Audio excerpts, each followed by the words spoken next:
정책 인터뷰. 먼저 대선 출마 선언이 임박한 유승민 전 국민의힘 의원 나오셨습니다. 안녕하세요. 예, 안녕하십니까. 유승민입니다.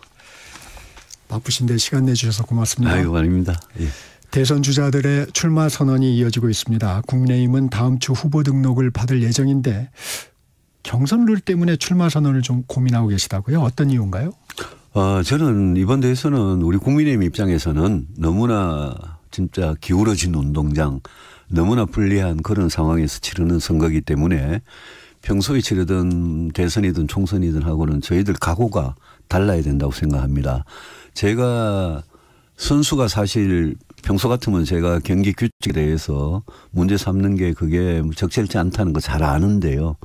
이번에는 워낙 절박하고 답답한 상황이어서 왜 우리 후보를 뽑는데 국민이 원하는 후보, 민심이 원하는 후보를 뽑아야 된다. 우리가 문을 걸어 잠그고 우리 당심만, 당원들만 가지고 투표를 하는 그런 식으로 후보를 뽑으면 우리가 민주당의 이재명 후보가 될 거 아닙니까? 이길 수가 없다.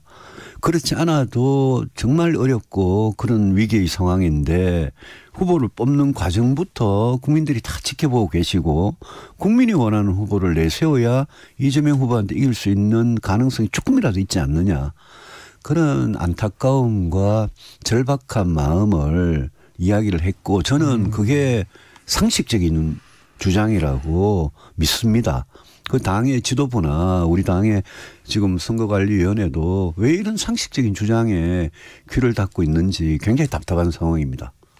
지금 흘러나오는 얘기를 보면 예비 경선에서는 이제 국민 여론조사를 100%로 하고 근데 이제 이 본경선에서는 예를 들면 당심과 민심을 반반으로 하게 돼 있죠. 지금 당심 50%, 민심 50%에다가 민심의 50% 그걸 역선택 방지라고 아주 이상한 제도를 도입해 가지고 그 국민의힘 지지층 플러스 무당층 요렇게만 이제 하도록 되어 있습니다. 그렇게 하면 사실 당심 100%하고 거의 비슷한 겁니다. 그런데 당심이라는 게 우리가 겪어봤지만 당심이 민심하고 굉장히 이렇게 분리되고 다를 때가 있습니다. 지금이 특히 그럴 때입니다. 지금이. 한때 유명한 말이 있었죠. 윤심이 당심이고 당심이 민심이다. 이런 말이 있었는데 지금은 전혀 그렇지 않습니다. 어떻게 민심이 우리 당심이나 윤심하고 같다고 생각을 할 수 있겠습니까? 그래서 제가 이럴 때는 이렇게 어려울 때는 우리가 민심의 바다 속으로 완전히 뛰어들어서 국민들께서 우리 국민님한테 지금 얼마나 우리가 참 밉상이 됐습니까? 위기죠. 그러면 국민들께서 제일 원하는 후보를 뽑아 주십시오. 이렇게 아예 국민들을 손에 맡기는 게 그게 우리 본선 경쟁력을 가장 높이는 길 아니냐. 이게 제 상식적인 주장입니다. 유 의원님이 생각하시는 건 지금 역선택 방지 조항도 좀 문제가 있고 그다음에 공경선도 예를 들면 50대 50 이 부분은 완전 국민 경선으로 좀 하는 게 낫다. 이런 의견이시나요? 그렇습니다. 지금 15명이 될지 20명이 될지 몰라도 1차 컷오프만 이제 100% 한다는 거 아닙니까? 민심 100%. 그런데 그건 아무 소용이 없습니다. 왜냐하면 우리는 후보는 마지막에 한 명 뽑는 거거든요. 그러니까 2차, 3차에 가서 지금 현재 우리 당원 당규 우리 룰에 따라서 그냥 당원 50 또 역선택까지 넣은 민심 50 이렇게 하면 그게 당심하고 다를 바가 거의 없는 룰이 됩니다. 그런데 그 룰이 우리가 2년 전에요. 윤석열 대통령이 당원 100% 해. 그때 제가 여론조사에서 제일 압도적으로 나오고 있을 때입니다. 당대표 뽑을 때요. 그래서 그때 갑자기 그냥 며칠 만에 사흘 나흘 만에 그냥 당원 100%로 뚝딱 바꾸고 그런 어떤 역사가 있었던 당입니다. 그래서 제가 이번에 주장하는 거는 이렇게 당이 어려운 위기 아니냐. 우리가 2번의 탄핵을 당하고 국민들한테 이렇게 외면을 당하는 이 상황에서 대선을 치를 수밖에 없는데 그러면 이 짧은 기간에 국민들께 우리 당의 변화하는 모습, 진정으로 반성하는 모습 그거를 어떻게 보여드릴 거냐. 저는 후보를 뽑는 과정부터 그런 걸 생생하게 보여드려야 한다고 생각하거든요. 그런 점에서 아직 확정이 안 됐기 때문에 제가 지난 며칠간 또 오늘 포함해서 이렇게 강한 말씀을 드리는 겁니다.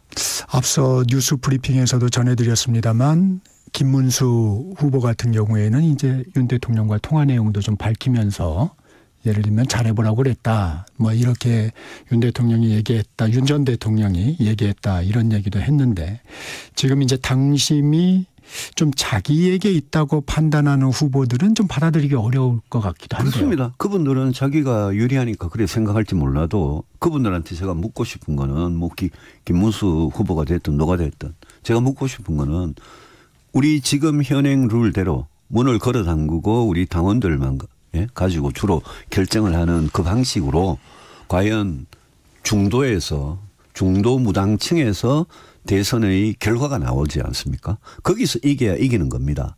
과연 그 이길 수 있느냐? 제가 오히려 묻습니다. 왜 상식적으로 이기는 길이 있는데 그거를 다 외면하고 왜 패배하는 길 글로 가려고 그러느냐. 도대체 무슨 생각을 하는 거냐. 왜 이렇게 쉽게 이재명한테 정권을 헌납하려고 갖다 바치려고 그러느냐. 제가 그런 문제 제기를 하는 겁니다. 저는 우리 당에서 진짜 걱정을 하는 사람들이라면 저희 이런 이야기에 저는 공감할 수 있다고 생각하고 우리 당원들께서도 그게 이기는 방법이라면 그거 좋겠다라고 이해해 주실 저는 당원들도 많이 계실 거라고 봅니다. 선관위에서 고민의 시간이 좀 짧을 것 같습니다. 아무래도 지금 대선 기간이 너무 짧기 때문에. 짧습니다마는 제가 아까 말씀드렸듯이 사나흘이면 가능한 일입니다. 시간이 촉박해서 할 수 없다는 거는 그거는 하기 싫다는 그 뜻을 감추기 위한 핑계에 불과합니다. 기울어진 운동장이라는 얘기도 했고 지금 정권 교체 여론이 우세합니다. 네? 현실적으로. 대선 출마 경험이 있으신데 지금 이번 대선과 예전의 대선 비교해 보시면 좀 이번 대선 어떤 부분이 다르다 하는 게 느껴지는 게 있습니까? 저는 두 가지가 다르다고 생각합니다. 한 가지는 경제입니다. 네. 과거 어느 대선 때보다 아마 지금 대선하고 가장 가까운 대선이 97년 대선 아니었나 싶습니다. 그때 우리 IMF 위기를 겪었습니다. 그런데 지금은요. 100년 만에 세계 대공황이 올지 모르고요. 지금 하루하루가 트럼프 대통령의 말 한마디 한마디에 미국 증시에서 수천조 원이 사라졌다 올라갔다. 네. 이런 상황이기 때문에 이게 우리한테 수출로 먹고 사는 우리 경제에 미치는 영향 이런 거 생각하면 진짜 우리 경제를 튼튼하게 지킬 수 있는 리더십이 필요한 그런 대선이고요. 또 하나는 우리가 2번 연속 우리 보수 대통령이 탄핵을 당한 대선입니다. 네. 그러니까 우리 당을 바라보는 국민들의 따가운 시선, 우리 당을 얼마나 참 이렇게 안 좋게 바라보는 그 시선, 그런 국민들의 우리 당을 향한 아주 따가운 시선 속에서 치러야 되는 대선 아닙니까? 그러면 우리가 평소와 같은 그런 선거를 치를 수가 없는 상황입니다. 그냥 대충 했다가는 그냥 이재명의 민주당한테 정권을 갖다 바치는 그냥 그런 대선이 되어버리거든요. 그래서 나라는 이렇게 경제 때문에 어렵고 우리 국민의힘은 탄핵 2번의 탄핵 때문에 이렇게 어려운데 우리가 그러면 여기에서 어떻게 그러면 이번 선거를 치러야 될 거냐. 저는 모든 걸 상식적으로 생각하면 답이 나올 문제라고 생각합니다. 가장 국민이 원하는 국민 후보를 내세우는 수밖에 없죠. 의원님께서는 보수가 새롭게 거듭나야 한다고 강조해 오셨는데 국민의힘 어떻게 좀 변화해야 한다고 보세요? 정말 옛날에 돌아가신 이건희 삼성 회장이 뭐 빼놓고서 싹 바꾸라는 이야기를 했잖아요. 저는 제가 늘 쓰는 참 그 말이 불파불립이란 말을 쓰는데요. 네. 정말 모든 게 어렵고 이런 상황에서는 깨트리지 않으면 바로 세울 수 없다라는 말입니다. 지금 국민의힘은 우리가 갖고 그동안 해왔던 방식 모든 거 사람 제도 시스템 모든 거 지금 다 바꾸지 않으면 저희들 살아나기 힘든 겁니다. 영남자민련이란 말을 쓰는데요. 우리가요 총선에서 연달아 3번을 지고 2번을 그러니까 1번을 뺏기고 2번으로 내려온 게 2016년 선거 때부터입니다. 2016년, 2020년, 2024년 3번의 총선에서 연달아 참패를 했습니다. 그리고 지금 어떻게 보면 영남 자민련 비슷하게 쪼그라 들어가고 있는 중에 있습니다. 이럴 때 우리가 진짜 우리가 국회든 대통령이든 우리가 국민의 선택을 받아가지고 나라를 살리는 그런 힘을 권한을 부여받아가지고 그 일을 해보려고 정치를 하는 거 아닙니까? 그러면 우리 다 바꿔야죠.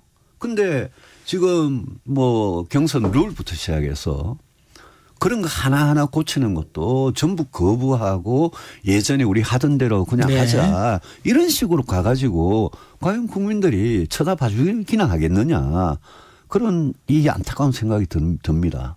저는 이 당에 있으면서 누구보다도 이 당의 개혁, 변화와 혁신을 오랫동안 주장해왔던 사람으로서 지금과 같이 이 답답한 상황은 정말 저 같은 사람한테는 제가 제 자신이 무슨 유불리를 생각해서 제가 이런 말씀 드리는 게 아닙니다.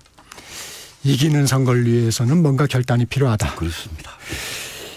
이재명 대표직에서 사퇴하고 대선 출마를 공식화했습니다. 예. 3년 동안 당대표로서 나름 성과를 냈다 자평했는데 이재명 대표의 3년 좀 평가해 보시면.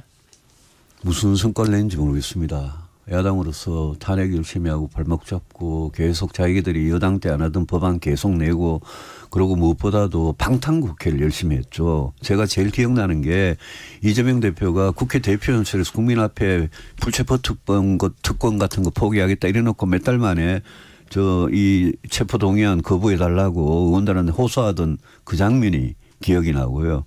그래서 저는 이재명 대표가 물론 비록 지금 윤석열 전 대통령이 탄핵을 당한 그래서 국민의힘 입장에서 보수의 괴멸을 걱정해야 되는 상황이지만 이번에 헌법재판소 결정문도 국민들께서 꼭 한번 읽어보십시오.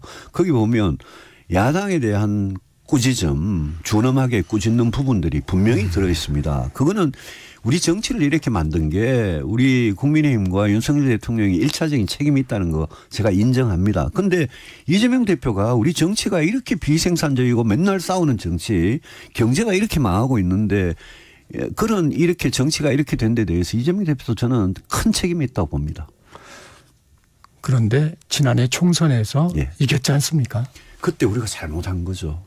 우리가 윤석열 대통령, 김건희 여사 문제, 우리가 그때 총선 때 여당으로서 책임감 있게 경제 살리고 안보 지키고 이런 공약으로 비전으로 승부를 안 하고 그때 우리 2조 심판이라는 이상한 소리를 했습니다. 여당이 네. 야당을 심판해달라는 이런 이상한 소리를 하는 바람에 우리 총선에 졌는데 지난 총선도 대통령이든 여당이든 잘못해서 졌습니다. 제가 그런 건 충분히 인정합니다. 그런데 거꾸로 이재명 대표의 불안하고 위험한 여러 가지 그것들을 보면 저런 분이 민주당 후보로 나와가지고 만약 쉽게 대통령이 되면 앞으로 5년 동안 대한민국이 어떻게 될지 그거는 뭐 저뿐만이 아니라 그런 불안하게 생각하는 국민들 많으시잖아요. 국민의힘 경선 뚜렷한 일강이 보이는 상황은 아닙니다. 짧은 경선 기간에 경쟁력을 충분히 보여주기엔 한계가 있을 텐데 어떻게 호소하시겠습니까? 그 경제를 살리는 국가 지도자의 능력이나 또 정치를 정말 안정 속에서 개혁을 하는 능력이나 이런 거는 뭐 하루아침에 한두 달 안에 준비되는 게 아닙니다. 그거는 정치라는 그렇게 쉬운 게 아닙니다. 그는 평생을 철학과 비전과 정책적으로 준비된 살아온 사람만이 할 수 있고 저는 제가 26년째 정치를 하면서 저는 제일 중시하던 게 두 가지입니다. 나라의 기둥이 경제하고 안보입니다. 특히 지금은 하나는 뭐 꼽으라면 경제죠. 너무 위험하니까 경제를 살릴 수 있는 리더십을 예컨대 이재명 대표하고 저 유승민하고 만약 국민들께서 비교를 해 주신다면 그러면 저는 이재명 대표를 경제 살리는 능력, 정책적인 어떤 능력 이런 데서 저는 이재명 대표를 압도할 수 있고 결국 중원에서 중도에서의 경쟁이 중요한 건데 거기에서 저는 중도층에서 무당층에서 국민의힘 이번에 너무 실망했고 근데 이재명 후보를 보니까 너무 불안한데 국민의힘에서 만약 유승민 같은 사람이 나오면 그러면 난 찍어주겠다라고 생각하는 그런 국민들께서 만약 많으시다면 제가 그런 분들의 마음을 얻을 수 있다면 저는 굉장히 제가 선전을 하고 좋은 승부를 펼칠 수 있을 거라고 제가 생각합니다. 안보 분야는 어떻습니까? 안보 분야 경제하고 다 맞물려 돌아가지만 지금 주한 미국은 북한 핵 문제 이런 걸 두고 우리는 이제까지 겪어보지 못했던 미국 트럼프 이기라는 그런 걸 맞아 있습니다. 언제 우리 몰래 트럼프를 만나고 시진핑을 만나가지고 우리 운명을 좌우하는 어떤 일이 벌어질지 모르는 거고 주한미군 문제만 하더라도 굉장히 불안해졌습니다. 왜냐 방위비 분담금 문제만 하더라도 엊그저께 네. 한덕수 총리하고 통화하면서 방위비 문제도 꺼냈지 않습니까? 네. 방위비 분담금 문제만 하더라도 지금 우리가 10억 달러 정도를 내고 있는데 이걸 갑자기 뭐 50억 달러, 100억 달러를 내라 그러고 막 그 주한미군 문제를 가지고 완전히 돈으로 생각하면서 우리한테 어떻게 보면 좀 바가지를 씌우는 약간 이런 쪽으로 가고 있고 이게 무역 협상하고 막 연계가 되고 되고 있습니다. 막 움직이고 네. 있지 않습니까? 네. 이럴 때는 한미 관계가 그동안 우리 경제 안보에서 중요한 거는 부인할 수 있는 사람이 없잖아요. 한미 동맹, 한미 관계가 우리 경제하고 안보에서 가장 중요한 것이었는데 이거 두 개가 뿌리채 흔들리고 있으니까 이거는 우리 경제 안보에서 앞으로 엄청난 폭풍 속으로 들어가는 걸 생각하고 우리가 정신을 바짝 차리고 주한미군, 북한 핵 문제, 방위비 분담금 이런 걸 가지고 트럼프가 좋아하는 게 딜입니다. 딜. 트럼프가 느끼기에 자기가 굿딜을 했다. 다음 한국 대통령하고 그렇게 느낄 수 있는 그런 트럼프가 원하지만 우리 국가 이익에도 도움이 되는 그런 굿딜을 해가면서 북한 핵 문제에 대해서 우리 국민의 안전을 지키고 주한미군 가지고 한미동맹을 튼튼하게 하고 이런 걸 다 해나가야 되거든요. 지금은 그런 점에서 안보하고 경제가 완전히 한 일체가 돼가지고 맞물려서 돌아가는 그런 시점이기 때문에 저는 누구보다도 평소에 국가 경제, 국가 안보에 대해서 철학과 전략이 많은 고민을 했던 그런 지도자가 필요한 때라고 생각합니다.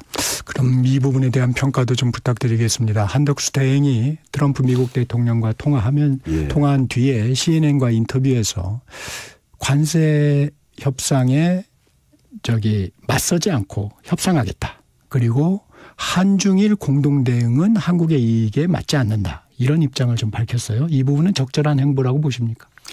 미국하고 거래를 하고 협상을 할 때 미국한테 우리가 기회주의적으로 노는 건 좋지 않습니다. 그렇지만 중국하고는 저는 평소에 일관된 어떤 협력 관계를 가지는 게 우리 국가에게 도움이 된다고 생각하고 미국도 그거를 하지 말라고 할 권리는 없다고 생각합니다. 한덕수 대행이 어제예요. 어제 트럼프가 약간의 양보를 했습니다. 약간의 아니고 큰 양보를 했습니다. 중국을 견제하기 위해서 중국에 대해서는 보복 관세를 계속 지금 에스컬레이터를 시키고 있는데 나머지 국가에 대해서는 90일 동안 유예를 하겠다. 했죠. 그 90일 유예가 그저께는 가짜뉴스를 그래가 미국 정시가 막 출렁이고 난리가 났던데 네. 어제 이제 그런 발표를 한 거는 트럼프가 지금 제일 두려워하는 거는 한국이나 일본이나 유럽이나 EU나 이런 데가 중국하고 같이 한 팀이 돼가지고 미국하고 무역전쟁, 관세전쟁을 치르는 거를 트럼프는 굉장히 두려워합니다. 그렇게 되면 트럼프가 미국 안에 미국 내 미국 경제가 완전히 붕괴가 되고 물가가 올라가고 고용이 안 되고 투자가 안 되고 성장이 안 되고 이러면 트럼프가 아마 그거는 견딜 수가 없을 겁니다. 그래서 트럼프는 중국만 견제하는 쪽으로 지금 전략을 좀 수정하고 있는 것 같습니다. 이럴 때 저는 잘 됐습니다. 그거는. 그래서 이럴 때는 우리한테 매겼던 그런 상호 관세 이거를 지금 유예를 하는 거 아닙니까? 이럴 때 한덕수 권한 대행도 그렇고 다음 대통령도 그렇고 트럼프하고 우리가 어떻게 딜을 해서 이 딜 안에는 경제고 안보고 다 들어가는 겁니다. 사실은. 왜냐하면 트럼프는 굉장히 복합적인 딜을 하는 사람이니까 이 딜에서 우리 국가 이익을 지키고 우리 수출을 지키고 우리 경제를 어떻게 지키느냐. 그게 관세뿐만이 아니고 무슨 알래스카 LNG다 조선이다 안보 방위비 분담금 문제다 이게 다 엮여 있잖아요. 원스톱 쇼핑이라는 얘기를 썼어요. 예, 그래서 저는 트럼프한테 우리가 제시하는 딜을 우리가 플랜 A, B, C를 가지고 트럼프한테 자 이러면 미국 당신들한테 이익이고 당신이 원하는 거 이 정도 우리가 들어주는 그 대신에 우리한테는 그게 뭐 조선이 됐든 LNG가 됐든 방위가 국토 방위가 됐든 국방이 됐든 우리는 이런 거를 원한다. 그 안에는 아마 한미 원자력 협정 같은 것까지 들어갈지도 모르겠습니다. 그런 거를 우리가 국가 전체를 놓고 포괄적으로 자 우리가 트럼프한테 어느 정도 줄 거는 줄 각오를 해야 됩니다. 그렇지만 중요한 거는 주는 대신에 우리가 미국으로부터 뭘 받아낼 거냐 거기에 저는 평가가 달린 거라고 봅니다. 이재명 전 대표가 보수 잠룡들과 가상양자 대결에서 압도적으로 앞섰지만 무당층에서는 표심이 엇갈린 여론조사가 있었습니다. 한국갤럽이 뉴스원의 의뢰로 지난 6일에서 7일간 전국 만 18세 이상 남녀 1,008명에게 전화조사원 인터뷰 방식으로 진행을 했는데 이재명 전 대표와 의원님의 가상양자 대결을 할 경우에 네. 무당층 표심 대결에서 이 전 대표는 25%, 의원님은 35%로 이 전 대표를 이겼습니다. 이 결과 어떻게 분석하고 계십니까? 제가 가장 큰 대선 전략으로 늘 강조한 게 중도에서 이기자, 중원에서 이기자는 겁니다.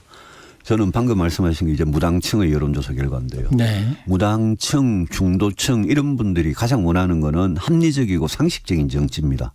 저는 그런 점에서 그분들이 제일 원하는 국가를 이끌어갈 어떤 능력, 유능함, 거기에다가 도덕성과 품격, 저는 그걸 갖춘 지도자를 저는 그 합리적이고 상식적으로 생각하는 중도 무당층이 가장 원하는 거라고 생각합니다. 그래서 제가 아까도 말씀드렸듯이 국힘 정말 탄핵 때문에 싫다. 안 찍겠다. 근데 민주당을 쳐다보니까 이재명 후보 너무 불안해. 못 찍겠어. 그럴 때 국민의힘에서 민심에 가장 가까운 후보를 만약 딱 내놓으면 그러면 이번 선거전은 해볼 만하다고 생각합니다. 왜냐하면요. 8년 전에 우리 선거 때 참패했습니다. 그때는 그냥 탄핵 이후에 우리가 그냥 스스로 무너졌습니다. 그런데 지금은 그렇지 않습니다. 지금은 문재인 정부를 5년 겪어본 국민들의 경험이 있고 이재명 대표라는 정치인을 겪어본 국민들의 어떤 이재명 대표에 대한 평가라는 게 있습니다. 그렇기 때문에 우리가 우리 후보만 드라마틱하게 뽑아서 내놓으면 이거는 그렇게 쉽게 무너질 그런 대선이 아닙니다. 그 점을 제가 거듭 말씀드리는 거예요. 짧게 답변해 주십시오. 만약 국민의힘 대선 주자로 확정이 된다면 이준석 개혁신당 의원과의 단일화도 선택지 중에 하나입니까? 당연합니다. 반 이재명 빅텐트를 펼쳐야 되고 거기에는 당연히 이준석 의원이 들어올 겁니다. 네, 아까 전해드렸던 여론조사 결과 자세한 내용은 중앙선거여론조사심의위원회 홈페이지를 참조하시면 됩니다. 네, 오늘은 여기까지 듣겠습니다. 국민의힘 전 의원 유승민 의원이었습니다. 고맙습니다. 네, 고맙습니다.